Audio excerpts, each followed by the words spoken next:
Donc, on va pouvoir démarrer. Tout d'abord, merci beaucoup au Réseau international des CLT de nous donner l'opportunité de présenter le dispositif OFS-BRS avec des membres de l'association Foncier Solidaire France, qui donc est une association qui réunit les organismes de foncier solidaire de France. Moi, je suis Juliette Grenier, je travaille à la Fédération des coopératives d'HLM, qui est une fédération du logement social. Et comme vous venez pas toutes et tous de France, on va commencer par une introduction sur le contexte français et ensuite on ira sur une présentation des différents intervenants pour enfin avoir un temps de questions-réponses. Et donc pour les questions-réponses, vraiment n'hésitez pas à aller dans le petit onglet Q&R où là on pourra voir vos questions et y répondre à la fin de la présentation. Donc pour le contexte français, nous en fait la France bénéficie d'une politique sociale ancienne et protectrice via le logement social, avec un parc HLM qui a historiquement joué un rôle d'intégrateur social en permettant à des ménages de se loger, de s'installer durablement dans des territoires et à participer à la vie collective. Et ce modèle a été pensé comme un outil d'inclusion et de réponse au droit à vivre dignement. À côté de cette politique massive de logement social, il y a également un tissu associatif très très dense en France, ce qui joue un rôle fondamental dans l'accompagnement des publics les plus en difficulté. Et à côté de ça, il y a également des structures spécialisées comme les foyers, les réseaux de solidarité qui pallient tout ce que le logement institutionnel, donc le logement social, ne peut pas toujours prendre en charge à la fois sur le plan humain ou sur le plan culturel. Et donc c'est comme ça que les personnes, notamment racisées, sont aussi, et que les migrants sont davantage accompagnés dans l'inclusion en France. Et donc pour nous, c'est vraiment important de mentionner dans cette introduction que en fait il y a une limite légale et politique qui est très importante en France et qu'en fait nous n'avons pas le droit de collecter des données ethniques ou raciales. Et donc en fait, ça veut dire que effectivement, on est un peu en décalage par rapport à la thématique choisie par le sommet international des CLT et on voulait le dire très clairement. Et donc ça signifie que pour un organisme de foncier solidaire, on ne peut pas savoir combien de personnes racisées habitent dans leur parc de logement et on ne peut pas non plus instaurer de quotas.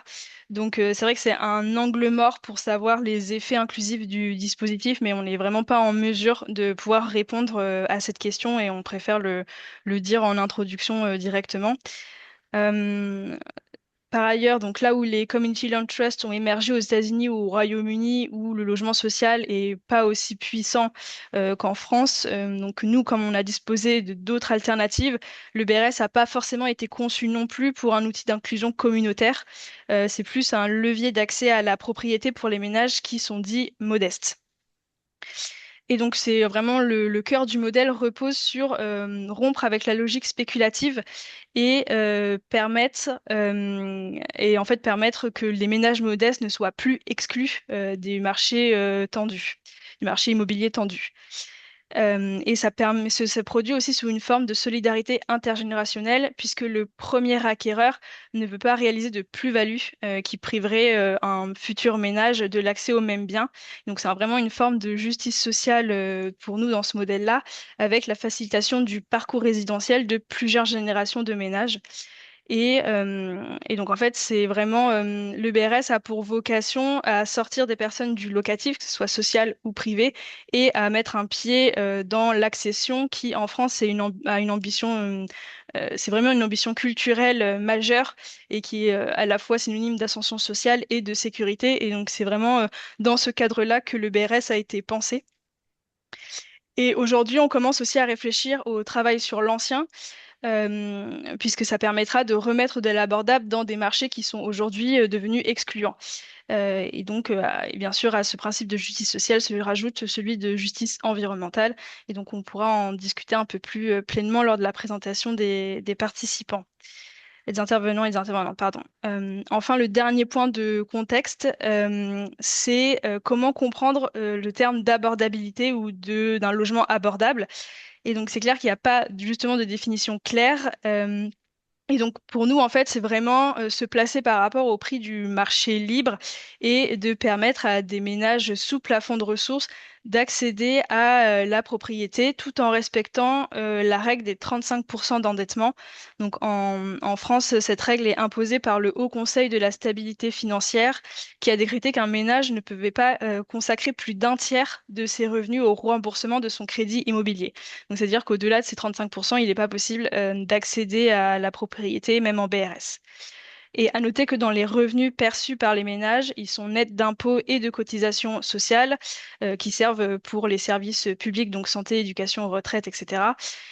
Et donc c'est pour ça que je le précise ici parce que donc même l'aspect abordable dans le contexte français peut pas forcément se voir de la même manière que dans des pays où il n'y a pas ou peu de protection de ce type.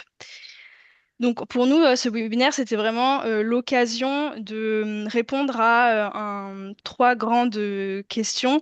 Comment le BRS peut-il être une réponse à la crise du logement en permettant à des ménages de se loger, pardon, à un coût raisonnable? En quoi le BRS participe-t-il à une justice sociale, voire environnementale? Et comment se développe-t-il selon les acteurs et les territoires français? Et donc, pour répondre à cette dernière question, on va faire un petit tour d'écran des intervenants et des intervenantes. Donc, je vais commencer à vous partager le diaporama.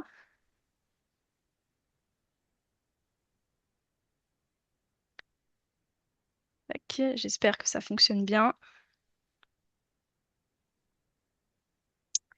Donc voilà, nous sommes ici et on va commencer avec Nathalie Demélé qui est directrice Habitat à Rennes Métropole. Donc, je te laisse démarrer, Nathalie. Merci, bonjour à toutes et toutes. Le diaporama est tout petit, alors j'essaye de Ah ouais. voir comment le mettre plus grand, mais bon, sinon c'est pas grave. Donc le territoire de Rennes Métropole. Alors, Rennes Métropole, c'est au nord-ouest de la France, c'est la capitale de la région de la Bretagne, et c'est une métropole qui est composée d'un peu plus de 450 000 habitants, dont l'équilibre est fondé sur la présence d'une ville-centre, la ville de Rennes, qui a un peu plus de 250 000, qui a autour de 225 000 habitants, et 42 autres communes qui se sont développées au fur et à mesure du mouvement de périurbanisation depuis quelques décennies. Si je vous donne cet aperçu spatial et géographique de notre métropole, c'est parce que ça a tout son sens en termes d'accueil et notamment d'équilibre d'accueil au sein du territoire.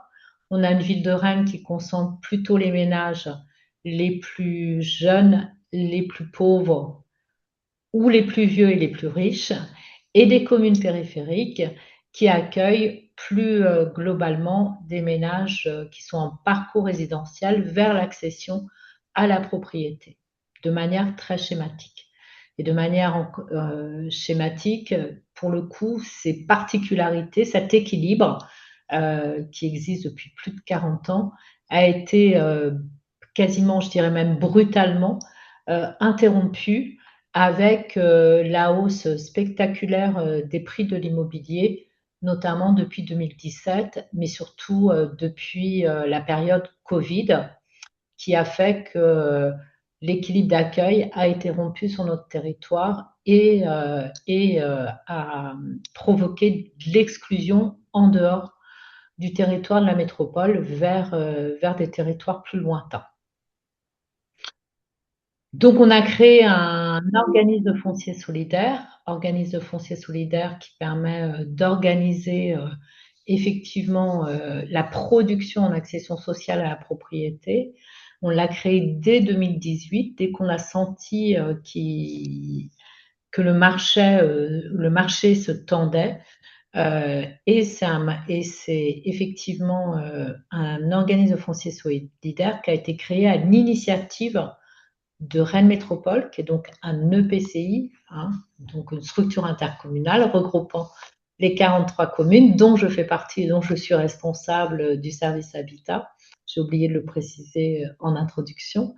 Et on a créé cet organisme foncier solidaire justement pour endiguer les phénomènes de spéculation et d'accélération de la hausse des prix de l'immobilier, à la fois sur les livraisons neuves, les productions neuves, mais à la rigueur, on n'avait pas trop besoin de cet organisme de foncier solidaire sur cette partie-là, mais surtout pour assurer dans la durée donc une lutte contre la spéculation immobilière. Donc, et puis l'objectif était aussi, bien entendu, de produire du logement accessible au plus grand nombre, mais on y reviendra. Et particularité de l'OFS de Rennes Métropole par rapport à d'autres OFS qui vont s'exprimer tout à l'heure, pour nous, comme c'est un OFS issu d'organismes publics, d'une collectivité publique, le grand enjeu, c'était effectivement d'assurer sur plusieurs générations l'efficience des aides publiques. Je dirais même de protéger les aides publiques de manière à ce qu'elles puissent servir plusieurs générations d'accédants. Et donc, c'est pour ça qu'on s'est saisi de cet outil d'OFS qui nous permet d'organiser donc l'accès à la propriété sous dissociation foncier bâti avec donc un foncier qui reste durablement un bien commun à l'ensemble des métropolitains et métropolitaines. Voilà, j'en dirai pas plus à ce stade, ça suffit Ouais, ou très bien. je pourrais Euh, poursuivre. Tu pourras poursuivre après, t'inquiète pas. Merci Nathalie. Il y a également avec nous Julien Gu, qui est secrétaire général de l'OFS d'Alsace. Oui, bonjour. Alors pour l'Alsace, je vais vous présenter un peu le contexte local du territoire alsacien. C'est un territoire qui est très artificialisé hein, par rapport aux autres régions françaises. On y constate une forte tension foncière et immobilière hein, à l'intérieur des grandes agglomérations et autour de ces grands pôles urbains structurants. L'offre en logement neuf aujourd'hui, telle qu'elle existe, est complètement décorrélée des capacités de financement des ménages de la classe moyenne. Et on a un marché immobilier qui est aujourd'hui assez figé. En parallèle, à côté de ça, il y a une très forte demande en logement locatif social et également en logement locatif dans le parc privé. Il y a également, on peut le noter, un attrait qui est persistant, hein, en Alsace pour, les maisons, principalement en périphérie, hein, des grandes agglomérations. C'est quelque chose qui fonctionne bien en bail réel solidaire aujourd'hui.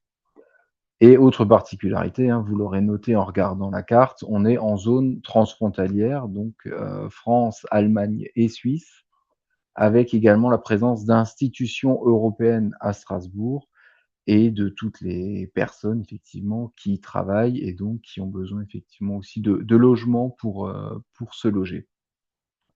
Au niveau de l'OFS, alsacien, ses particularités sont les suivantes. C'est un OFS qui se limite, donc uniquement à ce territoire, hein, qui est composé de membres, qui ont une expérience antérieure d'une dizaine d'années dans la production de logements en accession abordable, ce qu'on appelle en France le dispositif, PSLA. Les membres fondateurs, donc c'est principalement un aménageur, hein, une société d'économie mixte et un promoteur, affilié à une SACICAP, voilà. Donc pour réunir à la fois les enjeux fonciers et les enjeux de production, immobilière. L'OFS d'Alsace associe les élus locaux, les bailleurs sociaux du territoire et l'établissement foncier, des collectivités locales, à la fois dans la gouvernance de la structure et dans l'opérationnel, puisque c'est un OFS qui a été, monté également avec le concours des collectivités locales.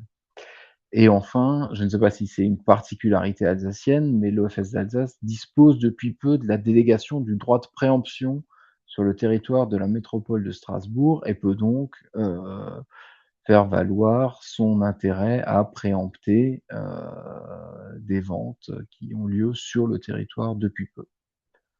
Voilà. Merci beaucoup Julien. Il y a ensuite Céline Priem, qui est directrice accession à l'OGOCEN. Oui, bonjour à tous. L'OGEO Seine est situé en Normandie et nous intervenons sur deux territoires. C'est pour ça que nous voyons deux flèches, la Normandie et l'Île-de-France. Ce sont des territoires qui présentent des réalités très contrastées, pardon. On a des axes proches du littoral où il y a une très forte tension de logement, mais également des centres-bourgs sur lesquels il y a des besoins de revitalisation pour maintenir les habitants. Nous sommes le premier OLS, donc l'organisme de logement social, à avoir été agréé OFS en 2019, donc le premier en France. Aujourd'hui, nous intervenons tant sur l'ancien que sur le neuf. On en reparlera tout à l'heure, mais sur la vente de logements neufs ou du patrimoine existant dont nous disposons. Nous, cet agrément nous a donné une nouvelle compétence, puisqu'en fait, aujourd'hui, nous gérons 26 000 logements locatifs. Nous construisons des logements que nous gérons à la location ou à la vente. Donc, nous faisons de la vente, nous faisons du syndic social et cet agrément BRS nous permet de faire de l'accession encore plus abordable. Nous y reviendrons tout à l'heure. Effectivement, on fonctionne différemment de nos collègues, de mes collègues qui interviennent. On n'a pas de droit d'appui puisqu'on travaille uniquement avec notre OLS. Notre OFS travaille avec notre OLS.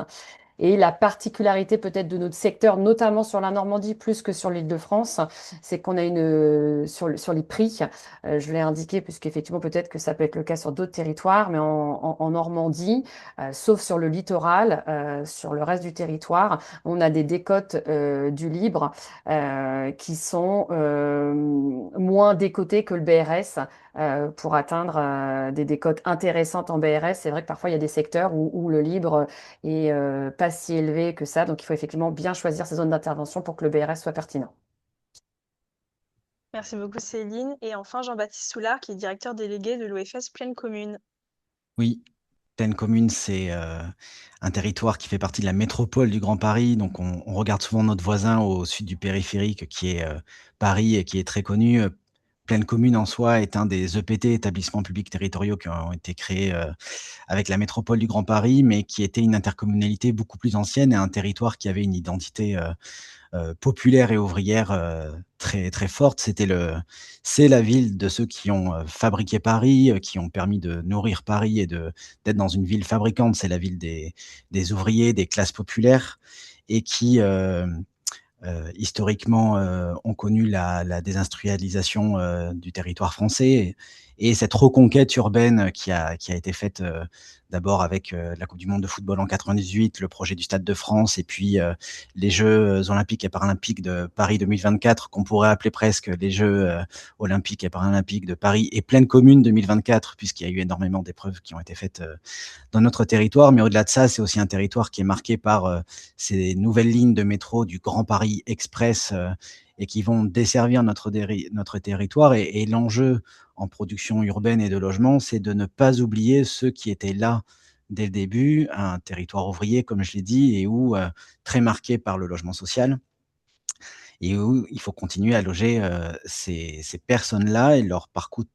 proposer éventuellement un parcours résidentiel ascendant. Et c'est pour ça que avant 2020, puis au cours du dernier mandat, de l'avant-dernier mandat politique, la création de l'OFS de Pleine Commune est née. J'ai voulu évoquer un sujet intéressant, puisque le terme de cette rencontre initialement était de parler des populations qui viendraient d'ailleurs. Et il se trouve que à Pleine Commune, certes, on n'a pas de statistiques en France sur l'origine des personnes, mais on est capable de dire qu'il y aurait à peu près 135 nationalités d'origine différentes à Pleine Commune, ce qui montre qu'en plus d'être une ville ouvrière fabricante, c'est une ville riche, diversifiée, avec beaucoup de compétences et de savoir-faire, et une vraie ville-monde en soi, même si nous ne sommes pas Paris et la capitale. On participe à cette région métropole avec cette diversité d'origine des gens.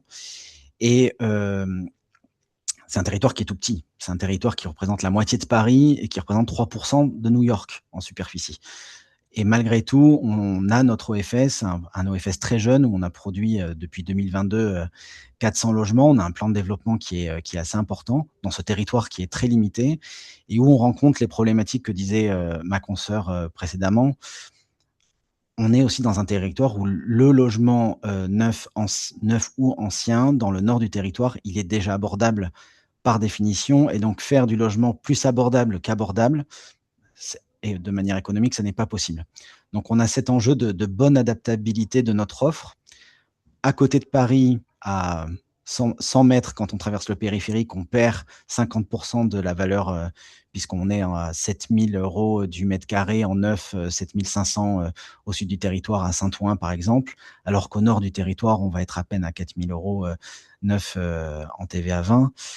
Par rapport à Paris, on a le chiffre du 10 000 € du mètre carré, 12, 15, 18 dans le neuf, dans certains secteurs. Donc, on est un territoire où il y a de forts enjeux de grâce aux nouveaux projets urbains et cette «reconquête urbaine» entre guillemets, bah, que les valorisations ne s'emballent pas et on aura le temps d'en reparler dans les questions qui suivront. Super, eh bien, merci beaucoup. On va pouvoir passer au sujet du parcours résidentiel. Donc, je vais commencer avec toi, Julien.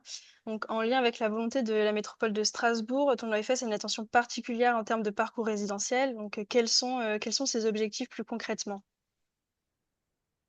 Alors, il faut savoir déjà qu'aujourd'hui, l'Eurométropole de Strasbourg, elle compte plus d'un demi-million d'habitants.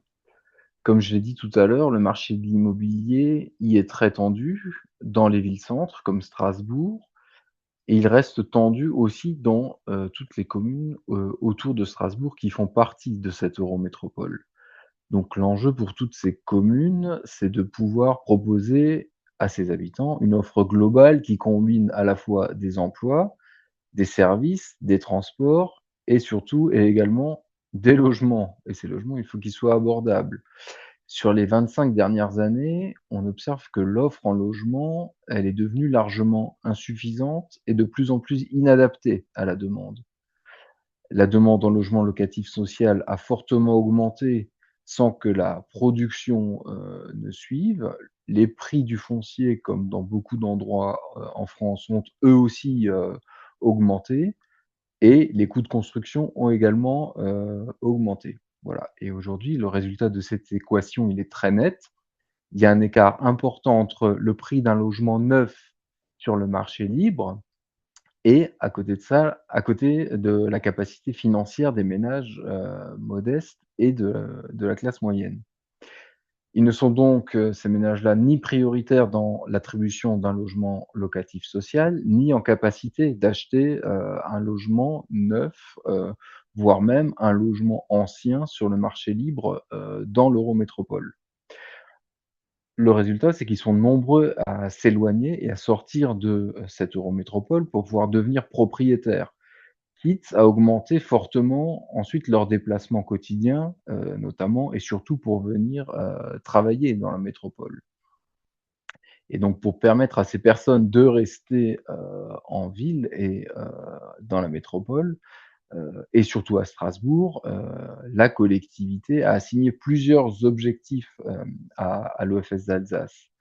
C'est tout d'abord permettre aux locataires du parc social qui en ont les moyens et aux locataires du marché libre de devenir propriétaires en bail réel solidaire et donc de libérer une place, dans dans dans un logement, locatif social ou dans un logement du parc privé pour un autre ménage. C'est, deuxièmement permettre, aux jeunes actifs de se loger, hein, à proximité de leur lieu de travail en devenant propriétaires via, un bail réel solidaire puisque c'est compliqué aujourd'hui quand on débute dans la vie active, quand on a un premier emploi de se loger en tant que propriétaire. C'est aussi permettre aux familles qui s'agrandissent, de se loger dans l'Eurométropole, hein, avec un bail réel solidaire. Faut savoir que ce dispositif permet aussi, d'acheter une, voire même 2 pièces en plus, heu, comparé à, un logement, dans le marché libre. Et c'est enfin, permettre aux acquéreurs en bail réel solidaire de, se constituer un apport financier qui permet ensuite, d'accéder à la propriété, pleine dans le marché privé au bout de 15 ou 20 ans et de libérer ainsi le logement en bail réel solidaire pour un nouveau ménage. Je vous ai mis un petit graphique qu'on voit dans la présentation. C'est un exemple réel d'évolution à 15 ans. C'est une opération de 30 logements qui a été livrée il y a quelques mois et qui est située, très bien située pour le coup, à côté du Parlement européen à Strasbourg. Si on prend l'exemple d'un logement 3 pièces de 68 mètres carrés pour 2 parents et un enfant, avec des ressources financières mensuelles d'un peu plus de 3 000 €, on constate qu'ils peuvent acheter un BRS à 223 000 € et avec une redevance mensuelle de 80 € contre un appartement qui serait vendu au même prix, plus de 100 000 € plus cher dans le marché libre. Et si on regarde l'évolution de la capacité financière de ce ménage au bout de 15 années, on se rend compte qu'ils peuvent se constituer un vrai patrimoine financier en revendant ce bien au bout de 15 ans et ensuite accéder à un logement dans le marché libre. Ce que ne permet pas, donc c'est ce qu'on voit en violet hein, sur le premier graphique, ce que ne permet pas en fait la location. C'est la zone qu'on aperçoit en vert qui, en fait, finance un logement à fonds perdu et ne permet pas de se constituer, en fait, un capital financier pour accéder un jour à la propriété. Voilà.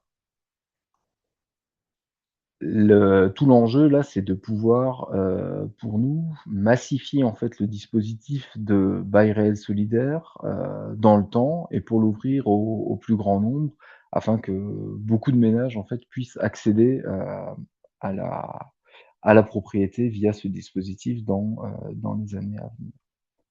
Et sur le deuxième graphique que vous pouvez voir sur la présentation, on voit la zone en vert clair qui est l'évolution à 15 ans toujours hein, du prix de ce même logement, de cet exemple-là, en bail réel solidaire, et l'évolution, la zone orange d'un logement, du même logement, sur ce même secteur qui serait sur le marché privé.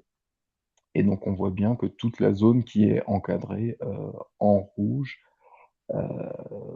c'est en fait de ce qu'on appelle la spéculation immobilière. Donc le prix d'un bail réel solidaire dans le temps long augmentera forcément moins que le prix d'un logement libre, ce qui permet également de favoriser le parcours résidentiel de futurs ménages. Et du côté de la ville et de l'Eurométropole de Strasbourg, comment ça se met en place concrètement cet enjeu de parcours résidentiel vis-à-vis de l'OFS? Alors pour qu'un bail réel solidaire puisse être finalement la première étape hein, d'un parcours résidentiel qui soit à la fois progressif et réussi, il faut tout simplement qu'il soit abordable financièrement pour le ménage qui souhaite l'acquérir.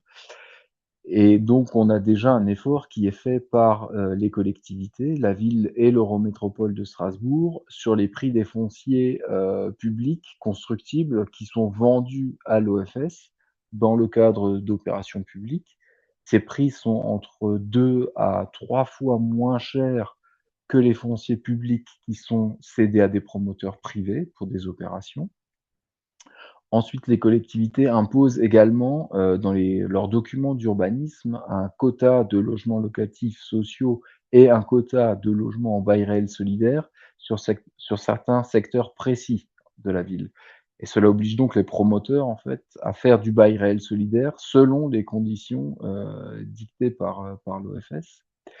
Et enfin, les élus à l'OFS d'Alsace sont systématiquement associés au choix des acquéreurs qui sont faits afin de limiter les effets d'aubaine. Ça prend donc la forme d'un agrément qui est présenté de manière anonyme afin d'éviter tout favoritisme. Il est présenté à une commission dans laquelle les élus siègent. Voilà. Merci beaucoup.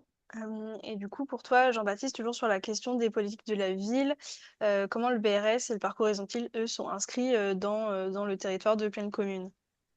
Bah, nous, l'OFS de Plaine Commune et ses 8-9 communes membres avec la commune nouvelle Saint-Denis-Pierrefitte, on est un OFS de territoire et on fait ce qu'on nous dit de faire, pour parler trivialement, mais on est un des chaînons de cette production de logements abordables. Et donc, dans ce parcours résidentiel où on doit capter, aider des gens du parcours, des gens du locataire social, locataire libre, locataire LLI, à avoir cette première marche dans l'escalier du parcours résidentiel qu'on va dire ascendant pour devenir propriétaire, pardon, et arrêter de payer des fonds de son logement à fonds perdu. C'est tout un chaînon de production, d'abord dans la massification du segment immobilier BRS en lui-même, puisqu'on a un OFS très jeune. Donc, le PLH, le programme locatif de l'habitat de Plaine Commune, nous demandait de faire 500 logements par an et 300 à terme. Donc, c'est loin d'être neutre dans un petit territoire comme nous. Et pour nous aider, Plaine Commune, c'est le territoire au sens collectivité, je crois, en France, où il y a le plus de ZAC. Je crois qu'il y a 40 secteurs aménagés, si je ne me trompe pas. Et donc, j'ai un portefeuille qui est amené par la collectivité où je dois gérer le flux de production de logements en BRS qui sont imposés soit dans des fiches de lot, soit dans ces différentes négociations qu'il peut y avoir avec des opérateurs. Et en plus de ça, on a un PLUI, un plan local d'urbanisme intercommunal qui a été approuvé il y a quelques mois avec des servitudes de mixité sociale et qui impose aux opérateurs un volume de BRS dès qu'il dépasse un volume de surface de plancher développé, et qui en fait nous aide bien pour entrer dans des négociations pour dire à minima c'est tant de logements en BRS. Mais la conjoncture est telle que le BRS se vendant mieux que le libre, il y a même des opérateurs qui nous disent qu'ils veulent aller au-delà de ce qui leur est imposé. Donc ça, c'est plutôt satisfaisant. C'est l'une des rares fois où je vais dire merci la crise, mais en tout cas, ça nous aide pour produire un peu plus de logements en BRS. Et dans cette suite d'éléments de production dans ce parcours résidentiel, il y a aussi ce sujet de décote qui tout de même est problématique. 25% de décote nécessaire pour nous permettre à nous d'avoir le prêt Gaïa auprès de la Banque des Territoires qui nous aide à acheter le foncier. On se rend très vite compte qu'au nord de notre territoire, on ne peut pas avoir une production d'un logement décoté de 25%. Aucun opérateur ne peut produire et vendre du logement à 2000, 2500 euros. C'est déjà un coût de construction. Donc c'est là qu'on est dans un sujet de décote du foncier qui est certes pensé aujourd'hui pour nous. On a, un peu comme mon confrère Julien, un foncier qui est décoté, fléché pour nous, mais au nord du territoire, c'est l'étape d'après. C'est pour ça qu'on a un OFS jeune aussi dans ce chaînon de tous les outils du territoire. Il nous faut un foncier moins cher à terme pour pouvoir produire du logement BRS décoté de manière intéressante dans le nord du territoire. Donc, il n'y a plus qu'à, et on a encore de belles années de réflexion devant nous pour arriver à réfléchir à cette production-là. Et d'ailleurs, donc toi, tu es quand même sur un territoire qui a changé en très peu de temps, notamment avec l'installation des JO. Est-ce que tu penses que le BRS est suffisamment bien armé pour faire face à toutes ces transformations? Mais c'est vrai que l'enjeu, et c'est d'ailleurs ce qui a fait l'objet de la campagne électorale des municipales il y a quelques mois, c'est comment continuer garantir une aide des gens en place dans un territoire qui est amené à changer par alors le mot est pas très beau, reconquête urbaine, ou en tout cas refaire cette ville attractive, mais où des gens vivent très bien depuis des années. Donc c'est un vrai débat politique, et les JO n'ont pas été forcément perçus comme un effet bon pour tout le monde. Belle vitrine, mais qu'est-ce qu'on en fait? Et qu'est-ce qu'on fait des populations qui sont déjà là? Le BRS en soi, tel qu'il a été pensé dernièrement, c'était de se dire on le vend prioritairement à des gens du territoire, on essaye, mais dans un principe de publicité, un principe marketing. On ne fait de la publicité que localement, pour se dire que ceux qui entendront parler d'un programme seront ceux du territoire, et en se disant que le prix adressera forcément des populations du territoire. Là, dans cet entre-deux et ce changement de majorité politique, tout de même, la nouvelle présidente a été élue hier. La question se pose, avec le retour d'expérience qu'on a maintenant à l'OFS, qui a 3-4 ans de production, de dire qui avons-nous réellement adressé et comment peut-on améliorer un adressage vers des populations locales, populaires, pour sortir plus de gens du parc social s'ils le souhaitent, pour leur permettre d'acheter un logement en accession sociale à la propriété, et pas être un appel d'air potentiel de gens qui vivraient potentiellement à Paris, mais qui seraient en début de carrière professionnelle et donc des CSP+, mais encore éligibles au dispositif. Donc, je pense là, on est dans un moment de notre OFS qui va être le moment où on se pose un peu les bonnes questions par rapport à ces projets qui ont changé notre territoire en matière de notoriété et comment notre OFS peut peut-être mieux s'adapter ou garantir une adaptabilité à la demande locale. Voilà. Merci beaucoup. Et donc, en 2 mots, pour toi et Julien, est-ce que le BRS est l'avenir en termes de politique démographique de vos 2 territoires? Ou, est-ce qu'il y a encore besoin de d'autres formes, d'accession ou de locatif, d'habitat en tout cas? Alors pour l'Alsace, le BRS, ne résoudra pas, hein, le bail réel solidaire ne résoudra pas à lui seul, hein, l'équation, démographique, mais c'est certain que sans cette solution d'accession à la propriété, la métropole à long terme, elle se videra de toute une tranche d'âge de la population qui sera contrainte finalement de la quitter pour aller, se loger plus loin. Heu, alors encore une fois, localement, ici, à Strasbourg, il y a également un enjeu en termes de santé publique, hein, dans la métropole, qui essaye aujourd'hui de limiter au maximum l'usage, de la voiture au quotidien, hein, dans des déplacements, domicile-travail. Le tout dans un contexte aussi où les transports en commun sont déjà fortement saturés, aux heures de pointe et où le développement de nouvelles solutions de transport en commun sont de plus en plus chères et de plus en plus, contraignantes. Donc l'idée, c'est quand même d'offrir, des logements, sur place, à des prix, et dans des conditions, qui peuvent répondre, à toute une partie de la classe moyenne, effectivement. Donc le BRS participe, hein, très fortement à la politique, démographique du territoire.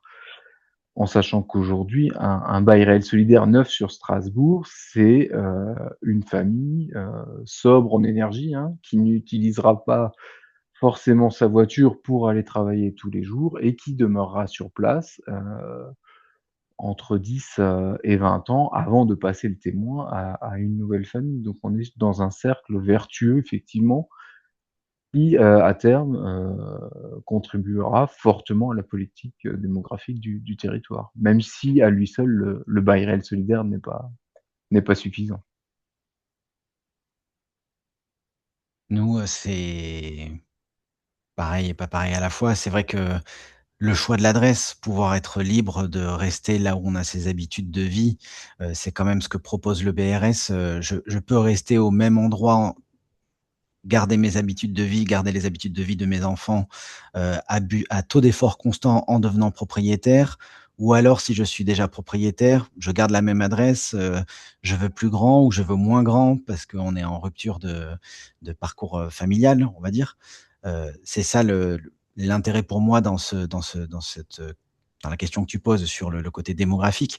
Proposer un service public, on est un outil de territoire de service public, pour rester à adresse constante et à souhait constant et rester libre et rompre avec le côté captif qu'il peut y avoir, derrière le logement. On a un outil d'émancipation, des populations, en place avec cette offre-là.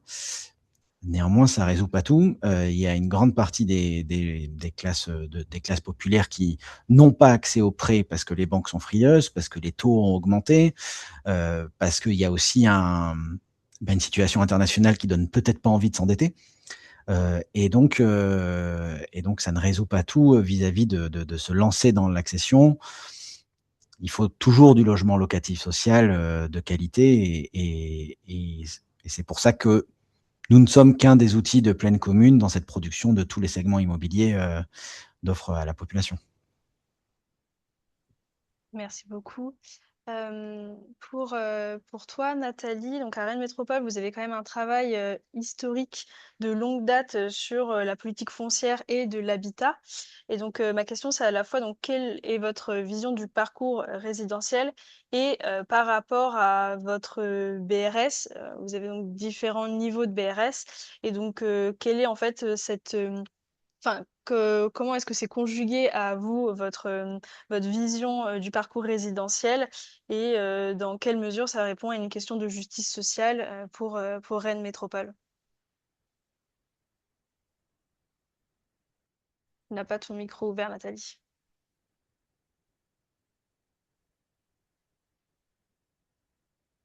Désolée, j'avais oublié de réactiver mon micro. Si. Je vais rebondir un petit peu sur les propos qui ont été tenus par nos deux interlocuteurs précédents. Peut-être ce qui fait la spécificité de Rennes Métropole, c'est son approche, c'est l'approche de massification du BRS, qui est résolument souhaitée dans le cadre de sa production locale de l'habitat et de sa production de logements. Massification, pourquoi? Parce que tout simplement, on a organisé la chaîne du logement, j'y reviendrai. Alors, vous avez un petit schéma, moi je vois les choses en tout petit sur mon écran, mais vous avez le schéma là, qui représente la chaîne. On a organisé, on a adressé un type de BRS par grande catégorie de ménages éligibles au BRS. Et ça, sur l'ensemble de la chaîne du logement. J'ai coutume de dire que effectivement, un ménage égale un produit logement. Donc ça, c'est la première chose. On est plutôt dans une logique de massification et surtout dans une logique de dire ne soyons pas naïfs. Le BRS, il s'adresse à un public large. Sur notre territoire, 9 locataires sur 10, qu'ils soient du parc social ou du parc privé, ont accès à un BRS. Donc, il ne faut pas être naïf et il faut s'assurer que, effectivement, dans cette population éligible, s'assurer que l'ensemble des publics puissent être effectivement servis et avoir un BRS qui lui est dédié, adressé. Et plus particulièrement les ménages qui sont issus du parc social, et qui ont besoin de s'inscrire dans un parcours résidentiel et dont nous avons besoin, nous, en tant que collectivité, qui s'inscrivent dans un parcours résidentiel s'ils le souhaitent pour organiser la rotation du parc social. Aujourd'hui, on a un parc social qui est en souffrance. On a énormément de demandeurs. Nos demandeurs ont doublé de volume depuis 2016. On est à un peu plus de 30 000 demandeurs. Il faut environ 4 ans pour avoir une première proposition de logement social. Donc c'est trop long parce que les gens ne quittent pas ce parc parce qu'ils n'ont pas les moyens de se loger dans le parc privé. Donc pour nous, la question, la manière dont on aborde le parcours résidentiel, c'est vraiment la question du parcours résidentiel pour tous. Et donc c'est pour ça qu'on travaille sur cette chaîne et qu'on va organiser sa mise en œuvre avec ces différents niveaux de BRS. Donc, on retrouve le BRS accession sociale, dédié plutôt aux ménages qui sont éligibles au logement social ou au logement locatif intermédiaire. Alors, pour les Français qui sont autour de la vignette OPLS, pour faire simple, au logement locatif qui est un peu plus, un des plafonds de ressources un peu plus élevé que le logement social de référence. Et puis ensuite, l'accession dite abordable et de l'accession intermédiaire, et tout ça en BRS avec des volumes dédiés pour chacun de ces produits. Ce qui est important aussi de comprendre, mais ça a été dit tout à l'heure, donc ensuite, effectivement, on a des leviers pour mettre en œuvre cette chaîne du BRS, mais qui est pour nous la chaîne du logement. Ce qu'il faut que vous compreniez, c'est que dans notre politique qui a été redéfinie en 2023, on n'essaye plus de venir corriger le marché libre. On ne réfléchit plus notre secteur immobilier comme sous le prisme du marché libre et et on viendrait apporter des correctifs à ce marché libre. Non, on pose comme postulat que le socle, que le produit de base, socle, universel, c'est le logement social. Et relativement universel en France, puisque les plafonds de ressources sont très élevés, enfin sont très élevés, sont plus élevés que, sont généralistes, hein, on a un parc social de type généraliste. Et donc c'est à partir de ce prisme qu'on définit l'ensemble de nos produits. Et vous voyez que dans cette chaîne du logement, le marché libre a une toute petite place en bout de course pour les ménages qui souhaitent accéder en pleine propriété. Comment on organise concrètement la mise en œuvre de tout ça? Eh bien, ça a été dit tout à l'heure. Alors, je suis désolée, Jean-Baptiste, mais c'est pas Plaine Commune qui a le plus de ZAC, c'est Rennes Métropole, puisqu'on doit être à peu près à 90 opérations d'aménagement. Ça veut dire quoi des opérations d'aménagement ZAC? Ça veut dire que la puissance publique peut gérer des orientations programmatiques et définir dans chaque opération d'aménagement, donner des indications en matière d'orientation programmatique. La part du logement social, la part du BRS 1, la part du BRS 2, la part du BRS 3, etc. Donc, à partir du moment où on a des opérations programmées, enfin des opérations d'aménagement, on oriente les produits qui sont effectivement à mettre en œuvre dans le cadre de ces opérations d'aménagement. Ensuite, ça a été dit aussi, je crois, par le collègue de Strasbourg, on utilise beaucoup aussi la servitude de mixité sociale. C'est-à-dire que quand on est dans un secteur diffus, le promoteur privé, pour avoir un permis de construire, va devoir produire aussi du logement en BRS, souvent BRS 1 ou BRS 2 en ce qui concerne notre territoire. Donc voilà, donc pour nous, la question des parcours résidentiels, la question que ça nous pose, c'est effectivement celle de notre capacité à organiser l'égalité du parcours résidentiel pour tous en utilisant effectivement l'ensemble des leviers, la nature, les différents BRS à mettre en place et en utilisant l'ensemble des leviers pour qu'on puisse retrouver sur l'ensemble de la métropole, que ce soit dans le cœur de la métropole ou dans les secteurs les plus éloignés, une offre en BRS adressée par nature de public. Donc ça, pour nous, c'est vraiment quelque chose de très important et c'est pour ça qu'on est dans une logique de massification. Parce qu'on pense que seule la massification pourra porter ses fruits par rapport à la fluidité de ces parcours résidentiels. Et je ne sais pas si c'est à ce moment-là qu'on aborde cette question-là, mais ça a été dit tout à l'heure par rapport aux questions de la démographie. Mais derrière ça, effectivement, on a un enjeu écologique, climatique même, d'éviter l'éloignement le fait que les parcours résidentiels s'expriment à des endroits beaucoup trop loin des lieux de travail des personnes. Donc, il y a un enjeu écologique d'aménagement du territoire, d'éviter les déplacements, etc. Mais aussi et surtout, il y a un enjeu de justice sociale en ce qui nous concerne, puisqu'on sait bien que ceux qui s'éloignent, c'est ceux qui ont le moins de moyens d'accéder au marché libre. Et donc, d'où l'importance d'organiser sur notre territoire, on y reviendra tout à l'heure quand on fera le lien avec le parc existant, donc d'organiser sur notre territoire cette chaîne du logement, cette chaîne de l'habitat, permettant d'adresser un produit à chaque catégorie de ménage. Et du coup, en 2 mots, est-ce que tu peux nous dire si c'est aussi lié à votre politique d'attribution des logements en BRS, justement ce rapport à la distance, etc. Alors déjà, notre politique d'attribution du BRS, ce qu'il faut savoir, c'est qu'on a plusieurs natures de BRS. C'est ce que j'ai expliqué, 1, 2, 3, 4.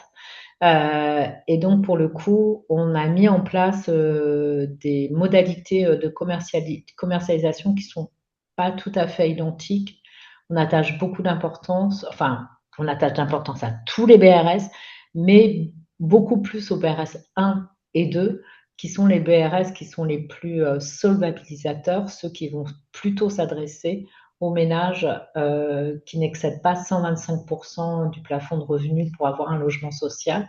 Et là, on organise des commissions d'attribution tripartites, anonymes. Tout à l'heure, on parlait d'inclusion. C'est extrêmement important, il nous semble, d'anonymiser les candidatures des ménages qui souhaitent accéder en BRS. Et lors de ces commissions, on retrouve trois types d'acteurs. La commune qui accueille le programme, le maître d'ouvrage qui a construit le programme et qui le commercialise, et bien entendu le service habitat, mais pour le compte de l'OFS, qui effectivement va s'assurer que l'attribution se fasse en toute impartialité selon des critères qui sont définis. Donc on est extrêmement attentif à ça. Sur le BRS 4, qui est notre dernier BRS, qui est le BRS le plus cher et qui ne représente qu'un volume de 150 logements sur les 1700, là, on n'a pas de dispositif de commercialisation particulier. Il faut juste que les ménages rentrent dans le plafond de ressources. Ce que je voulais dire aussi par rapport à tout à l'heure, je sais que c'est un peu technique, mais je vais essayer d'être claire. Le mécanisme de dissociation en France, il repose, et justement l'expression de la capacité du parcours résidentiel en France va reposer énormément sur les mécanismes de sécurisation qu'apporte notre dispositif de production du logement en BRS. Et la sécurisation, c'est effectivement la faculté des OFS, ça c'est de droit, c'est la loi, de racheter le logement si le ménage se trouvait en difficulté ou s'il n'arrivait pas à revendre son logement. Donc ces mécanismes de sécurisation dans le processus de commercialisation sont extrêmement importants aussi, puisque c'est ce qui va permettre aussi à des ménages de tenter de s'inscrire dans un parcours résidentiel. Alors, ascendant, j'aime pas ce terme, parce qu'on a l'impression que quand on est locataire, c'est pas bien, mais non, voilà. Mais en tous les cas, s'ils souhaitent d'aller vers l'accession sociale, parce qu'il y a une rassurance du locataire qui sait que l'OFS sera là, l'organisme de foncier solidaire, et qui plus est, quand ce dernier est adossé à une collectivité, sera là pour venir le sécuriser en cas de difficulté. Et pour nous, c'est extrêmement important, c'est d'avoir cette approche très globale des choses. Merci Nathalie. D'ailleurs, c'est aussi quelque chose qu'on peut voir quand un organisme de logement social est spécialisé dans l'accession sociale à la propriété et aussi dans ce schéma-là. Et donc, c'est ton cas, Céline. Donc, est-ce que tu peux nous parler, toi, du fonctionnement de la vente HLM, puisque c'est majoritairement ce que tu fais avec le BRS, si je ne me trompe pas, et comment tu couples ça avec également le sujet du parcours résidentiel? Oui, effectivement, nous, notre approche est un peu différente de mes camarades qui interviennent aujourd'hui, puisque nous sommes un bailleur social, historiquement engagé sur l'accession sociale. Nous faisons de la vente depuis plusieurs années. Et donc, concrètement, la vente HLM, c'est la vente de patrimoine existant. Donc, nous, aujourd'hui, on gère 26 000 logements et on a fléché 3 000 logements qui sont cessibles en vente HLM et donc qui sont cessibles en vente HLM en BRS. Ce que j'ai dit tout à l'heure en introduction, effectivement, le fait d'avoir été agréé au FS nous permet de vendre notre parc social de façon plus décotée grâce au PRS, grâce à la dissociation qu'évoquait Nathalie tout à l'heure. Concrètement, on vend du parc existant qui a plus de 10 ans, puisque c'est la réglementation française. On parlait de l'environnement avec des étiquettes énergétiques aussi tout à fait je ne sais pas si le terme honorable est le bon, mais en tout cas, pas des logements énergivores, ça c'est sûr. Plutôt, alors chez nous en France, je ne sais pas si c'est le même système à l'étranger, mais l'étiquette sur du parc ancien, notamment en Normandie, quand on est en C et en D, c'est plutôt correct, on va dire ça comme ça. sachant que le meilleur c'est A en France et le moins bon c'est G. Donc F et G, on n'a pas le droit de vendre toute façon, c'est la réglementation qui l'indique. Donc en BRS, on va vendre à un prix en vente HLM à un prix qui va être décoté d'environ 20 à 30%. Donc cette décote va permettre à des ménages, on parlait tout à l'heure, l'idée c'est de permettre à des ménages qui aujourd'hui ne peuvent pas acheter. On voit bien que les classes moyennes, les salariés n'ont plus accès, ont beaucoup moins facilement accès à la propriété. Et donc le fait de vendre du parc ancien, on va être un peu moins cher que sur du neuf, et le fait de le décoter encore grâce au BRS avec cette dissociation, avec une décote entre 20 et 30%, ça va être un levier supplémentaire pour permettre à des ménages d'accéder à la propriété. Souvent au BRS, on dit que ça permet d'avoir une pièce supplémentaire ou d'habiter un lieu auquel on ne peut pas accéder. La décote, elle sert aussi à ça par rapport au libre. Donc ça peut être soit de dire, bah, moi en fait dans le libre, j'ai le budget d'un T2, mais j'ai besoin d'un T3 parce que je suis avec un enfant, ou j'aimerais habiter, vous en avez parlé, mes collègues en ont parlé, j'aimerais habiter à côté de mon lieu de travail, mais c'est trop cher, donc va falloir que je me recule, que je prenne ma voiture, etc. Et donc effectivement, le BRS va être aussi un levier supplémentaire pour pouvoir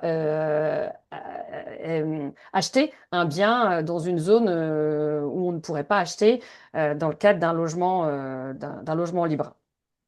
Donc, pour nous, le BRS, c'est un outil effectivement qui est pertinent et aussi il garantit un caractère social durable. C'est-à-dire en vente HLM, quand on vendait historiquement en vente HLM, on faisait une vente, c'était un one-shot. La personne, elle revendait et pouvait faire la plus-value qu'elle voulait. Nous, l'intérêt qu'on a vu au BRS, c'est que tout ça est encadré. Nathalie l'a dit tout à l'heure, la réglementation, elle est plutôt même très favorable pour les ménages qui vont succéder, parce qu'à chaque revente, on va réagréer les ménages, c'est-à-dire qu'on va avoir un droit de regard sur le prix de vente pratiqué, qui est encadré. Donc chaque OFS en France a un peu ses règles du jeu. Concernant la revente. Mais voilà, donc, et les garanties que tu as évoquées, effectivement, Nathalie, de sécurisation, tout le monde en fait, mais les garanties sont un peu différentes selon l'organisme foncier solidaire. Donc en fait, on va avoir un droit de regard sur les reventes pour vérifier que le prix de revente est le bon et vérifier que les plafonds de ressources sont respectés pour le secondo acquéreur. Donc en fait, ces logements-là, ils vont être vendus durablement avec un prix encadré et donc on va avoir des logements qui vont avoir une vocation sociable, durable et c'est ça l'intérêt du BRS aussi pour nous en vente HLM. Et tu es également syndic solidaire, donc juste quelques mots aussi dessus avant qu'on passe à la réhabilitation. Oui, effectivement, chez Logéo, on a un syndic solidaire et l'intérêt de ce syndic, c'est d'avoir cette continuité. Vous parliez du parcours résidentiel tout à l'heure. On est locataire, on est propriétaire et on est copropriétaire. Comment on accompagne ce parcours de façon sécurisée, encadrée? Et donc, nous, avec ce syndic, on se dit qu'il est très important d'accompagner la mise en copropriété, mais également les copropriétaires. Bien souvent, on s'adresse à des ménages qui n'ont jamais été propriétaires et donc on voit qu'il y a un besoin de pédagogie assez fort et donc notre syndic s'engage justement sur au-delà des aspects techniques, financiers, etc., qui bien évidemment vont être regardés de près pour assurer aux copropriétaires qu'on ne va pas voter des travaux farfelus, qu'on ne va pas aller dans des dépenses exponentielles, mais l'accompagnement aussi passe par la pédagogie, d'expliquer à chaque assemblée générale, lors de nouveaux copropriétaires, comment se passe une assemblée générale, c'est quoi un syndic, c'est quoi un fonds de travaux, c'est quoi une avance de trésorerie, etc. Donc c'est d'avoir une très forte pédagogie. C'est également, une fois par an, on fait des soirées de copro-partenaires où on réunit des syndicats de copropriétaires et on propose des formations. Comment on lit un décompte de charges, comment on accompagne des plans pluriannuels de travaux. Donc voilà, avoir une pédagogie supplémentaire. Et concrètement, nous, notre syndic, c'est une société coopérative à intérêt général, une SCIC, qui intègre dans sa gouvernance des syndicats de copropriétaires. Donc il y a vraiment une volonté de travailler avec les syndicats de copropriété pour le développement de cette mission de syndic solidaire et d'accompagnement surtout des copropriétés dans le temps, durablement. On voit bien que on va être engagé très durablement et c'est une vraie volonté d'ailleurs. C'est aussi une sécurisation pour les collectivités. On a aussi besoin de garantir aux collectivités. On parle beaucoup de copropriété fragile ou de copropriété dégradée en France, hein. C'est un vrai sujet. Et donc, le fait d'être aussi très engagé dans ces copropriétés va nous permettre d'avoir un regard sur la vie de la copropriété. Est-ce que tout le monde paye bien ses charges? Est-ce qu'on a des problèmes techniques et autres? Et voilà, de dire aux collectivités, on sait louer, on sait vendre et on sait derrière assurer aussi cette mission de syndic en étant dans l'accompagnement durable de la vie de la copropriété et des copropriétaires. Oui. Merci beaucoup. On va passer au sujet de la réhabilitation. Donc, il nous reste moins d'une demi-heure. Donc, pour garder un peu de temps, au moins une dizaine de minutes pour les questions-réponses, je vais vous demander d'être un peu plus concis que sur cette première partie. On continue avec toi, Céline. Quelle attention, toi, tu as sur l'état des logements et notamment des copropriétés au moment de leur vente en BRS? Et s'il y avait besoin de faire des réhabilitations, est-ce que tu penses à faire justement ce travail de réhabilitation aussi en dehors de ton patrimoine ou pas? Ok, 2 questions en une, je fais vite. Donc pour le premier point, sur l'aspect, enfin comment on vend. Quand on vend du patrimoine, on est très vigilant avec ce que je viens de dire, justement pour mesurer les dépenses futures des copropriétaires. Oui, on a un regard très prononcé sur l'état du bâti au moment de sa mise en vente. C'est-à-dire qu'on fait vraiment, on fait venir des professionnels. De toute façon, on a une réglementation en France qui nous impose tout un tas de diagnostics, mais on va regarder à ce qu'il n'y ait pas de gros travaux à voter dans les 5 ans qui suivent la mise en vente. Des gros travaux prévisionnels. J'entends par exemple une isolation, une réfection de toiture, etc. Donc s'il y avait une nécessité au moment de la mise en copropriété de ce patrimoine existant, je l'ai précisé tout à l'heure, on va réaliser les travaux avant la mise en vente pour euh, assurer et rassurer les copropriétaires et également les collectivités par rapport à ce que j'ai dit tout à l'heure. Donc oui, pour répondre à ta question, on fait les travaux avant la mise en vente pour avoir un patrimoine qui va au moins dans les 5 ans de la mise en vente ne pas nécessiter de gros travaux. Et après, tout à l'heure on parlait du syndic, c'est aussi ça la mission d'accompagnement, je fais le lien, c'est de dire si dans 10 ans ou dans 15 ans, aujourd'hui il n'y a pas besoin de faire de travaux, mais dans 5 ans ou dans 10 ans, il va y avoir besoin de faire un ravalement, et ben c'est là le rôle du syndic aussi de dire de prévenir les copropriétaires et de conseiller et de dire, bah voilà, moi je vous apporte mon expertise et je vous dis, bah, dans 5 ans ou dans 10 ans, il y aura besoin de faire un ravalement. Créons-nous une petite épargne dès maintenant pour pouvoir payer ces travaux dans 5 ans ou dans 10 ans. Et pour ta question sur la rénovation, effectivement, on réfléchit depuis quelques mois à voir comment le BRS pourrait être un outil sur la rénovation, plus large que notre patrimoine. Effectivement, il y a le patrimoine des bailleurs, mais pas que. On voit bien aujourd'hui qu'il y a une question qui se pose sur du patrimoine qui pourrait être dégradé, et on réfléchit, on travaille là avec des notaires, des juristes, à voir comment le BRS pourrait être un levier pour agir dans ces travaux de rénovation.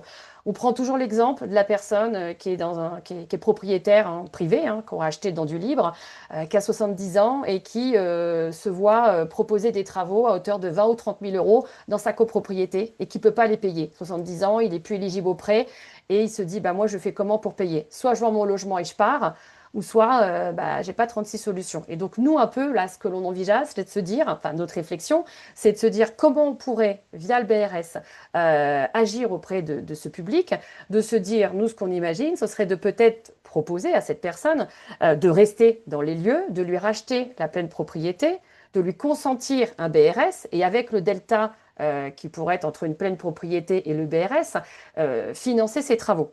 On se dit qu'on aurait participé à de la rénovation sans fonds publics. On rentrerait un logement dans le caractère social tout à l'heure que j'évoquais, ce qui n'est pas le cas quand on est sur un logement libre. Et là, grâce à cette intervention du BRS, on pourrait faire entrer un logement dans ce caractère social durable. Et on permet surtout à ce monsieur de rester dans son logement sans déménager. Donc, c'est une réflexion qui est en cours de voir est-ce que le BRS peut. Alors, il y a plein de choses en France qu'il va falloir. Il y aura peut-être des aides à aller chercher, peut-être aussi pour pouvoir porter durablement cette idée. Mais en tous les cas, on y réfléchit, notamment avec le réseau de Foncier Solidaire France, pour voir comment on pourrait agir grâce au BRS sur ces rénovations plutôt du privé. Merci beaucoup. Toi, Jean-Baptiste, sur ton territoire, tu fais également de la vente HLM et tu t'intéresses à la réhabilitation. Et donc, comment est-ce que enfin, quels sont pour toi les enjeux sur ton territoire et comment ça se couplerait avec ta production en BRS, plutôt donc dans le neuf? Alors je vais ajuster un tout petit peu. En fait, on aimerait faire de la vente HLM et de la réhabilitation. Disons que tous les dispositifs de réflexion, m'ont été autorisés. On a essayé de réfléchir à une vente HLM à occupants, il y a quelque temps. On a été confronté et on est aussi là pour dire ce qui ne va pas et ce qui ne fonctionne pas, en fait, à une grande difficulté pour le prêt qui était à monter avec la Banque des territoires, Caisse des dépôts et de consignation. Étant donné que notre OFS n'est pas un bailleur social, on n'est pas dans une situation où on peut faire, plus facilement que ma consoeur, cette bascule-là. Il était nécessaire pour nous de racheter l'intégralité, de la pleine propriété et du foncier pour revendre en un instant de raison aux locataires en place et une complexité, notariale et surtout, financière de faire un prêt pour rembourser un foncier qui est toujours, sous prêt, du bailleur, qui était, le bailleur en question. Heu, Ça nous a clairement refroidi, sur pour cette expérience-là, mais je pense qu'on y reviendra à terme puisqu'on a un territoire qui est marqué par une forte proportion de logements locatifs sociaux. Et pour ce qui est de la réhabilitation, idem. On est un territoire qui est marqué par les copropriétés dégradées. Il y a cette chance que les OFS ont droit de vote, en tout cas sont convoqués aux AG de copropriété, donc on fait rentrer la puissance publique dans des copropriétés dès lors qu'on est présent, et si en plus on fait de la réhabilitation, on est présent de manière durable. Le problème, c'est les frais de portage. Là encore, on est pendant X mois le temps de faire les travaux, pleinement propriétaire de la valeur bâtie, tout en portant le foncier. Et là, c'est plus un problème de fonds propres et de moyens qui sont, alloués pour pouvoir, arriver à faire cela. On a toute l'ingénierie des métiers possibles. Le problème, c'est souvent le même, c'est un problème d'argent. Coup, très, très clair. Et pour le coup, je pense que ça rejoindra ce que Julien va pouvoir aussi dire sur effectivement les projets de réhabilitation qui a été porté par toi et la métropole de Strasbourg. Aux dernières journées, on a vu que c'était un peu bloqué. Où est-ce que ça en est aujourd'hui et qu'est-ce qu'il faudrait pour que ça fonctionne?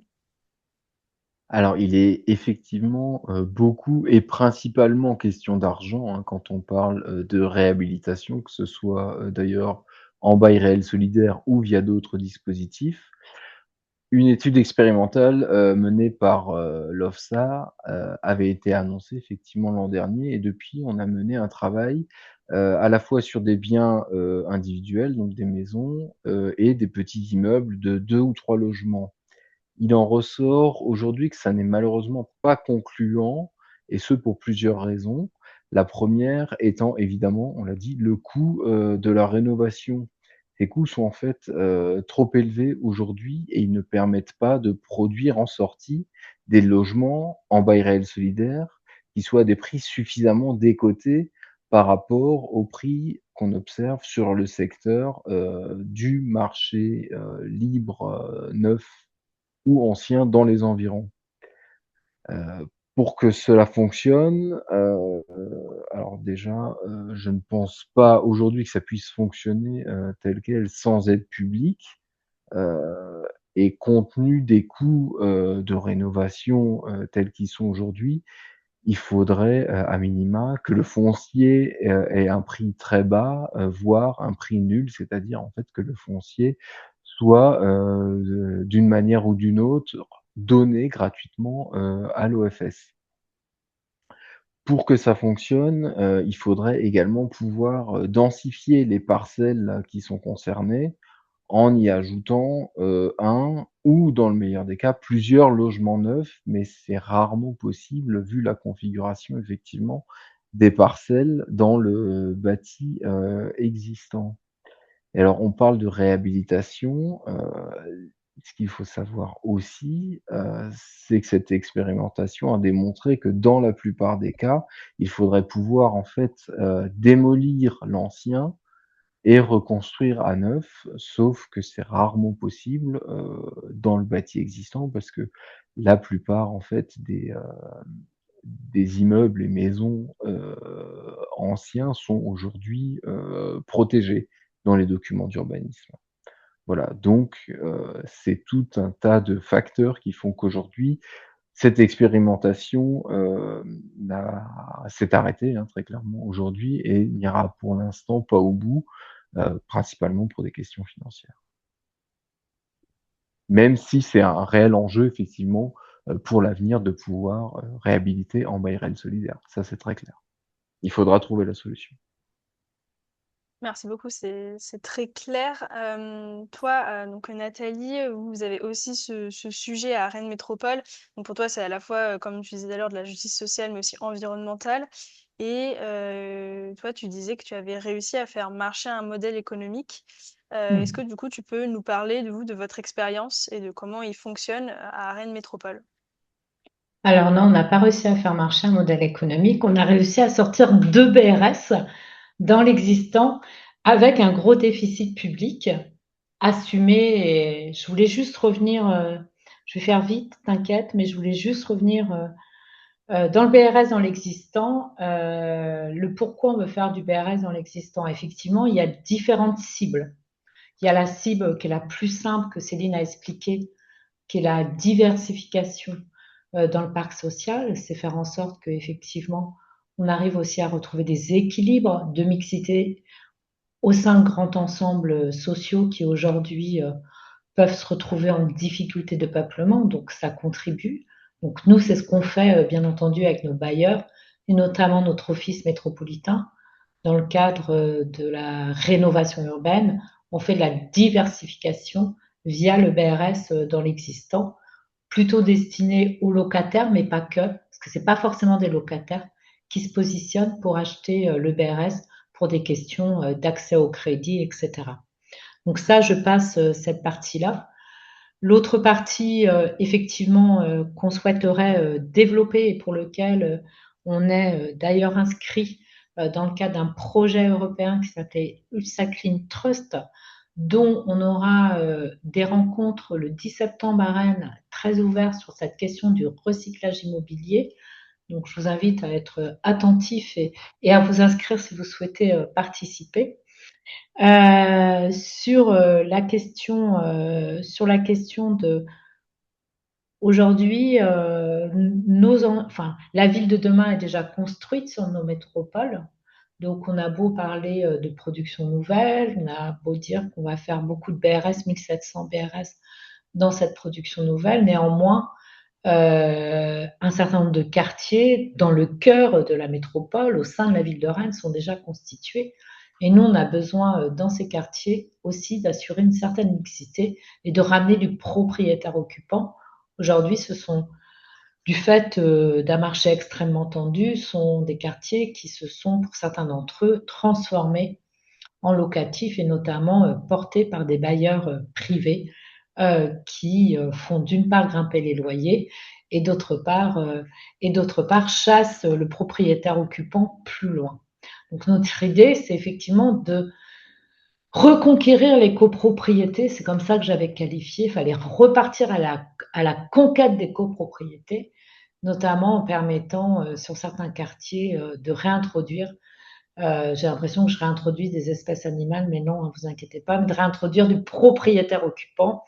Et c'est l'objet de notre réponse, de notre inscription dans le cadre du projet européen, donc notamment sur un quartier politique de la ville qui s'appelle Villejean et qui est très proche d'une très grosse, dont est implantée à l'intérieur de ce quartier une très grosse université, et avec beaucoup d'effectifs étudiants et des copros qui ont complètement basculé en copropriété détenus par des bailleurs privés qui mettent en location et découpent leur appartement, louent leur appartement à la chambre et posant plusieurs difficultés. Donc là, on n'a pas encore réalisé des acquisitions de lots de copro, mais on est en phase d'identifier ces acquisitions-là, sachant que effectivement, il n'y a pas de modèle économique. Il faut, à l'heure actuelle, acquérir un logement en copropriété, même si vous l'achetez pas très cher. Il faut le rafraîchir, ce logement-là. Il faut le remettre en état. Il faut ensuite le revendre des droits réels immobiliers et conserver le foncier. Et ça se fait pas, ça s'équilibre pas de manière très naturelle. Donc, il y a la question quand même, la dimension du modèle économique et notamment de l'accès à des crédits peut-être plus long terme en dehors du prêt Gaïa, parce que là, on achète un logement, donc il faudrait voir comment on peut travailler ces questions-là. Mais néanmoins, dans ce premier temps, nous, ce qu'on veut vérifier, c'est qu'il y a l'appétence côté acheteur. Parce qu'on peut monter un modèle économique, mais aussi on peut se retrouver avec une forme de difficulté de commercialisation des logements dans des quartiers si on n'arrive pas à leur rendre leur attractivité, etc. Donc nous, notre première étape, c'est s'assurer effectivement que la clientèle sera bien au rendez-vous et qu'on peut relever ce défi du rééquilibrage de la mixité, notamment dans les quartiers QPV en copropriété. Et les 2 logements que nous avons réalisés, ce sont des logements qui ont été réalisés plutôt dans le centre ancien de la ville de Rennes, dans le cadre d'une opération programmée de l'amélioration de l'habitat, c'est-à-dire on est en secteur de sauvegarde du patrimoine. On est sur du patrimoine qui a été construit au Moyen Âge, en pans de bois, etc. Et qu'il est nécessaire de réhabiliter et que notre aménageur public a acheté des lots de copropriété parce que le propriétaire n'a pas les moyens, ça coûte très cher de réhabiliter ce patrimoine. Et donc, la position de Rennes Métropole et de la ville de Rennes, c'est qu'à partir du moment où effectivement un bien a été acquis par la puissance publique, eh bien, sa sortie est automatiquement assurée vers une offre publique, que ce soit en locatif social ou en BRS via l'OFS. C'est-à-dire que la puissance publique ne revend pas de logements venant alimenter un marché privé spéculatif. Ça, c'est une posture politique. Et donc, pour le coup, ces 2 logements BRS que nous avons réalisés dans le centre ancien, qu'on a revendus à 3 500 € du mètre carré, c'est des logements qui sont revenus, je ne vous dis même pas le prix, mais le prix de revient global dépasse largement les 7 000 €. Donc, voilà, il y a un gros déficit derrière, mais c'est assumé. On est dans quelque chose. Et puis, comme Céline, on réfléchit beaucoup à l'accompagnement et on va faire une première expérimentation là. On a le logement, on a le propriétaire, à accompagner les propriétaires qui n'arrivent pas à assumer les travaux dans le cadre de la rénovation énergétique de leur copropriété. Donc là, on va voir si effectivement on peut le faire et quelles sont les conditions et idem, est-ce que les propriétaires acceptent de rentrer dans le fait de revendre leur pleine propriété pour récupérer des droits réels. Et donc là, on va réaliser notre première acquisition, là, c'est imminent, dans un quartier politique de la ville. Et enfin, je termine par ça, nos pistes d'exploration, c'est aussi le viager solidaire. Alors je sais qu'il en existe, hein, mais le fait de pouvoir effectivement accompagner des propriétaires âgés qui souhaitent rester chez eux, mais justement dont ils auraient besoin d'un accompagnement et d'un apport financier. Et là, on réfléchit aussi à la mise en place d'un dispositif parce que ces propriétaires âgés, c'est eux qui détiennent la ville qui permet de réintroduire la mixité. Et puisque c'est là, ils ont acheté il y a très longtemps dans des endroits qui sont assez attractifs, de la maison, du pavillon dans les lotissements. On a un enjeu très fort en tant que puissance publique de faire du renouvellement dans ces quartiers.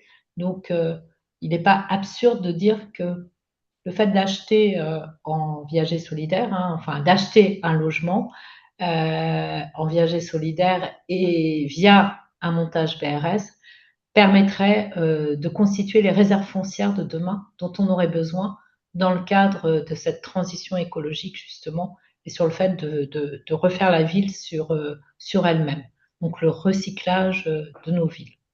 Donc voilà, donc nous on a 2 logements qui ont été faits avec un gros déficit. On s'apprête à faire dans le cadre du projet européen de la diversification en copropriété pour introduction de propriétaires occupants Et là, je n'ai pas de modèle économique, mais on ira quand même, on est inscrit dans le projet européen et on veut tester surtout l'appétence des acquéreurs. C'est ça qui est pour nous important. Et enfin, comme disait Céline, c'est d'accompagner les propriétaires occupants qui se retrouvent en difficulté et qui pourraient être éjectés ou obligés de vendre leur logement parce qu'ils ne peuvent pas faire face aux travaux. Merci beaucoup à tous les quatre. On va pouvoir passer au temps de questions-réponses. Donc, il y a une première question sur si le promoteur s'occupe lui-même de la commercialisation. Donc oui, effectivement, quand il y a un BRS avec un promoteur privé ou un organisme HLM qui construit, c'est également lui-même qui généralement fait la commercialisation en BRS. Et ensuite, une seconde question sur pourquoi est-ce plus intéressant pour le promoteur de faire plus de BRS dans une opération? Donc ça, je Bah, sais. parce que Qui répond? à l'heure actuelle, c'est parce que il y a des avantages fiscaux qui sont attachés au BRS pour un promoteur, c'est-à-dire au lieu de construire, avec une TVA à 20%, ce qui est la TVA qui est applicable aujourd'hui sur notre production neuve, à partir du moment où on est en BRS, eh bien, la TVA est ramenée à 5,5%. Donc, il y a 15 points d'écart de taux de TVA de fiscalité. Et donc, ça permet de mieux équilibrer les opérations. Jean-Baptiste, J'allais voilà, dire autre chose. vas-y. J'allais dire que le BRS, ça ouvre une cible de clientèle qui n'est pas possible en TVA 20. Et donc, on multiplie par 2, on permet à un promoteur de multiplier par 2 la cible de clientèle. Alors, le mot est pas très beau, ça fait très marketing, mais en tout cas, techniquement, il peut vendre 2 fois plus vite si jamais il a des bonnes forces de vente, ce qui n'est pas garanti. Mais là où dans un marché normal et classique, le libre s'adresse aux 7e, 8e, 9e décile de population, avec le BRS, on peut tendre vers un 5e, 6e, 7e décile de population. Là, c'est très caricatural. Mes voisins vont dire que dans leur métropole ou secteur, c'est pas ces déciles-là qui sont desservis, à pleine commune non plus. Mais en tout cas, ça permet de doubler, et c'est ce que je leur dis moi, pour leur dire, faites du BRS, vous verrez, vous vous rendrez 2 fois plus vite parce que vous massifiez votre cible de clientèle. Et ça se confirme, le BRS se vend 2 fois plus vite à pleine commune que dans le libre. Voilà. Ensuite, comment envisagez-vous les complémentarités entre le BRS et PSLA si ce second dispositif reste considéré dans vos territoires respectifs? Nous, Voilà. Vas-y, je t'en prie. En ce qui concerne Rennes Métropole, on n'autorise pas sur un même périmètre la présence de ces deux dispositifs, c'est-à-dire que l'accession sociale intermédiaire abordable, enfin peu importe comment on l'appelle, s'il y a présence de l'OFS, il n'y a plus d'agrément PSLA. Par contre, on s'autorise à faire du PSLA dans des communes qui sont en frange de la métropole, parce qu'elles sont tournées aussi vers d'autres territoires qui n'utilisent pas le BRS. Voilà, donc nous, en tous les cas, on fait en sorte qu'il n'y a pas de concurrence entre la pleine propriété et la propriété dissociée, parce que c'est ça le sujet en réalité. Je me permets aussi de compléter, nous aussi, je te rejoins Nathalie, on est vigilant à ça et je crois qu'on l'est tous. Et après, en fait, selon nos territoires, on pourrait dire qu'il y a des territoires à BRS et il y a des territoires à PSLA. On parlait tout à l'heure, je crois, avec Jean-Baptiste, je crois que c'était toi, Jean-Baptiste, des faibles écarts parfois entre le libre et le BRS. Typiquement, si les écarts sont pas assez significatifs, le BRS n'est pas forcément la bonne non plus, la bonne solution. Ça va vraiment dépendre du territoire. Donc, je pense que le BRS, il n'est pas mort, si je puis dire comme ça, parce qu'il y a vraiment des territoires à PSLA. J'ai peut-être dit BRS. Il y a des territoires Oui. à PSLA, c'est le PSLA, pardon, qui n'est pas mort. Il y a des territoires à PSLA et des territoires à BRS. Je pense que c'est complémentaire et il faut effectivement, tu as raison, Nathalie, ne pas se mettre nous-mêmes en concurrence sur un même territoire ou une même commune avec deux offres, parce que intitulement, en France, quand même, on est très plein de propriétés. Donc ça, c'est chez nous, en France. Et comme ça parlera pas peut-être à d'autres pays. Mais si les ménages ont la possibilité d'acheter en pleine propriété, ils iront sur la pleine propriété. Donc il faut aussi être vigilant à ne pas se mettre nous-mêmes en concurrence, malgré que l'offre est différente. Mais il faut être vigilant à ça. Hein. Peut-être que d'ailleurs, il faut dire ce que c'est que le PSLA, c'est le prêt social location accession, c'est-à-dire vous êtes c'est un logement qui s'adresse plutôt à des gens du parc locatif social et qu'on sécurise en leur proposant d'entrer dans leur logement en restant locataire et à un moment d'acheter leur logement en ayant décoté un tout petit peu le prix du logement par une quote-part du loyer qu'ils ont payé pendant quelques années. Mm. Pour expliquer rapidement. T'as Et Julien, raison. Je pense que, Oui, si je peux me j'allais juste permettre, compléter, effectivement, en disant que il y a cet aspect BRS et PSLA qu'on peut aussi retrouver dans les logements qui sont commercialisés en quartier prioritaire de la ville et qui bénéficient eux aussi d'une TVA, taxe sur la valeur ajoutée, réduite à 5,5%. Et à Strasbourg, aujourd'hui, nous, on se rend compte qu'un bail réel solidaire vendu à côté d'un logement en QPV n'est pas attractif parce qu'en fait, on perd la moitié de l'avantage du BRS classique par rapport à un logement neuf sur le marché libre en TVA pleine.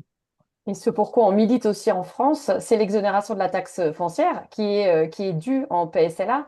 Chez nous, les gens ne payent pas de taxe foncière pendant 15 ans lorsqu'ils achètent en PSLA, ce qui n'est pas le cas en BRS. Et ça, c'est un peu quand même aussi, enfin, je pense qu'on essaie un peu de militer tous dans nos territoires pour cela, puisque on a parlé du caractère social durable du BRS, ce qui n'est pas le cas en PSLA, et ce qui est vraiment dommage de ne pas avoir cette exonération. Et effectivement, Julien, tu as raison.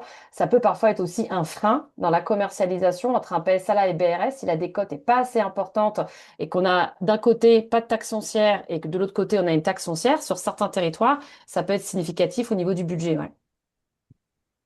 Ensuite, j'ai une question spécialement pour toi, Céline. Considérant qu'il y a beaucoup de demandes de logement social non répondues, donc en locatif social, pourquoi vendre des unités locatives du parc HLM en accession à la propriété?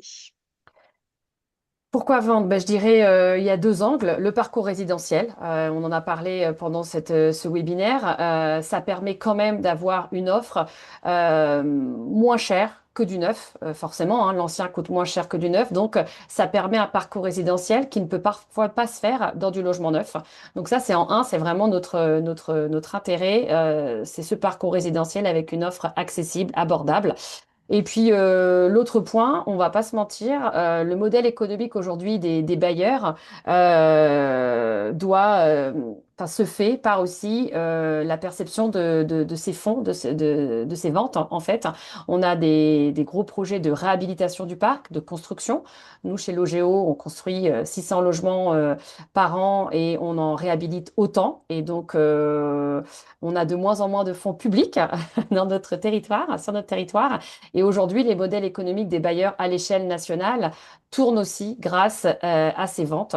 On considère qu'une vente nous permet de reconstruire 3 logements. Merci beaucoup, Céline. Ensuite, il y a une question pour toi, Nathalie. Les différents niveaux de BRS bénéficient de subventions différenciées, bénéficient de subventions différenciées de la part de la métropole. Est-ce qui permet de proposer des prix adaptés à chaque niveau de revenu? Et, est-ce que ces différents niveaux se traduisent dans les logements produits ou sont-ils purement administratifs, financiers, c'est-à-dire les différents niveaux de BRS pourraient-ils cohabiter dans le même bâtiment? Alors, ils cohabitent dans le même bâtiment, notamment le BRS1, le BRS3. Généralement, c'est mixé au même bâtiment parce que nous, on a une petite spécificité, c'est que le BRS n'est produit que par les acteurs de l'accession sociale. Donc, en gros, les coopératives HLM ou les organismes HLM, nous, on ne laisse pas les promoteurs venir produire du BRS 1, 2 ou 3. Enfin, 2 si, enfin, je ne sais pas. Donc, pour que les organismes HLM et les coopératives assurent un équilibre immobilier, enfin économique de leur opération, il faut de la péréquation. Ils peuvent pas tout vendre en BRS 1, puisque le BRS 1, son prix plafond, c'est 2800 euros du mètre carré. Donc, 2800 euros du mètre carré, au regard du coût de construction, etc. aujourd'hui, c'est difficilement soutenable. Donc, il est mixé souvent avec du BRS3. D'abord, ça permet d'avoir une mixité d'occupation. C'est plutôt très favorable aux questions d'équilibre. On s'adresse à plus de ménages. Et ça permet aussi de sortir économiquement les opérations, donc on mixe. Sur le BRS4 est mixé avec du libre, c'est-à-dire plutôt de la pleine propriété. le BRS 4 étant le seul BRS qui est fabriqué par les promoteurs euh, pour le compte de l'OFS, enfin au bénéfice de l'OFS, et il est mixé, lui, avec le libre. Donc voilà. Et oui, il y a un prix qui est défini par nature de BRS en fonction des plafonds de ressources. Donc ça, c'est extrêmement important. Le BRS qui est le plus produit en plus grand nombre, qu'on sacralise, c'est les BRS 1 et 2, qu'on appelle les BRS aidés, parce que effectivement, ils bénéficient d'une subvention métropolitaine qui permet d'avoir un prix décoté supérieur aux autres BRS, puisque au maximum, on est à 2 800 € du mètre carré. Merci. Ensuite, il y a une question sur la réhabilitation et l'articulation de ces dispositifs avec d'autres formats. Quelle articulation avez-vous expérimenté ou pas avec des acteurs de la maîtrise d'ouvrage d'insertion, par exemple? Alors pour le cas de l'Alsace, on n'a pas expérimenté, effectivement de solutions avec d'autres acteurs que ceux qui produisent aujourd'hui du bail réel solidaire en neuf. Par contre, on a essayé d'articuler, la sortie des logements en réhabilitation avec l'expérimentation, de l'ANA, l'Agence nationale pour l'amélioration de l'habitat. Le problème étant que les conditions de cette expérimentation de l'ANA sont aujourd'hui trop restrictives et qu'elles impliquent d'avoir au moins 3 logements par, immeuble, réhabilité. Ce qui n'était pas le cas sur les objets que nous essayions de réhabiliter en BRS et donc on a dû laisser effectivement, de côté ce sujet-là. Mais je pense que si les biens peuvent répondre à ces conditions de l'ANA, ça peut être intéressant parce que les, les conditions sont assez intéressantes dans cette expérimentation qui est proposée. Ouais. Ensuite, il y a une question sur qui fixe l'abattement sur le prix en vente BRS, le promoteur ou l'OFS? L'OFS. Alors, ça va dépendre ça dépend totalement de qui on est. C'est un peu la spécificité. Il n'y a pas une nature d'OFS. En ce qui concerne l'OFS de Rennes Métropole, c'est Rennes Métropole qui fixe, c'est pas l'OFS. Il y a une délibération du Conseil métropolitain qui cadre l'activité de l'OFS et qui donne à l'OFS le cahier des charges de la nature des BRS à produire, puisque c'est vraiment un outil de mise en œuvre de la politique locale de l'habitat. Et donc, c'est cadré par la collectivité. Mais ça va dépendre du coup des OFS. Je m'attendais à une réponse en fait très opérationnelle sur la négociation. Donc Nathalie a raison, quand on est un OFS de territoire, on a une feuille de route qui vient d'au-dessus.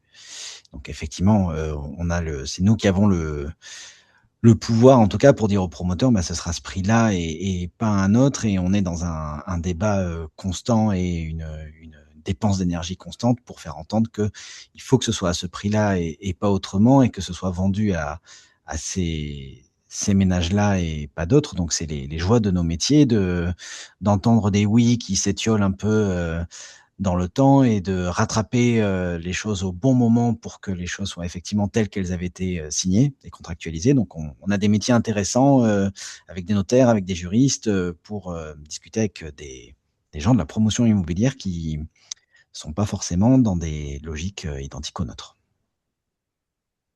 Merci. Il reste 3 dernières questions.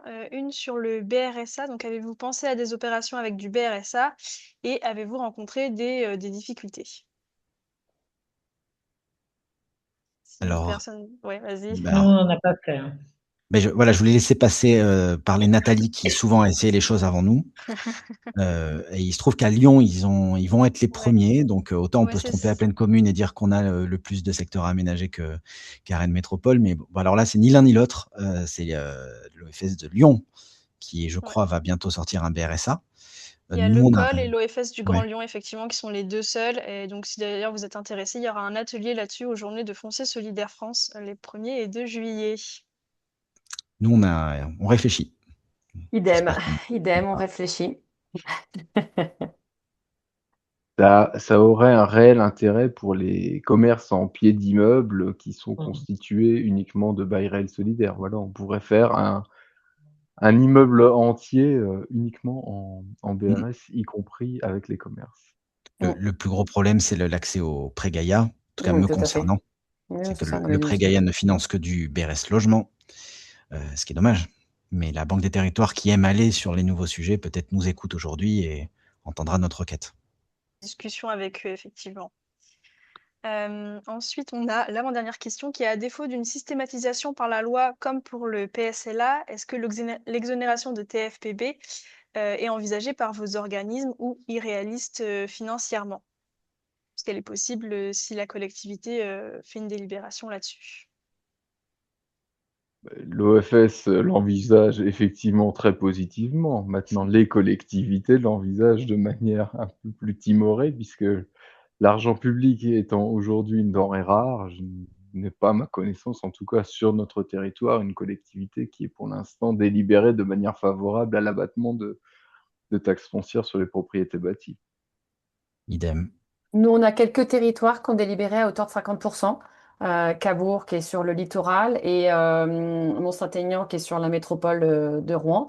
Donc c'est au bon vouloir aussi des collectivités. Mais voilà, nous, on en a deux et une troisième sur laquelle on n'a pas encore développé du BRS, Petit Couronne, pour n'oublier personne, qui ont délibéré à hauteur de 50% en exonération.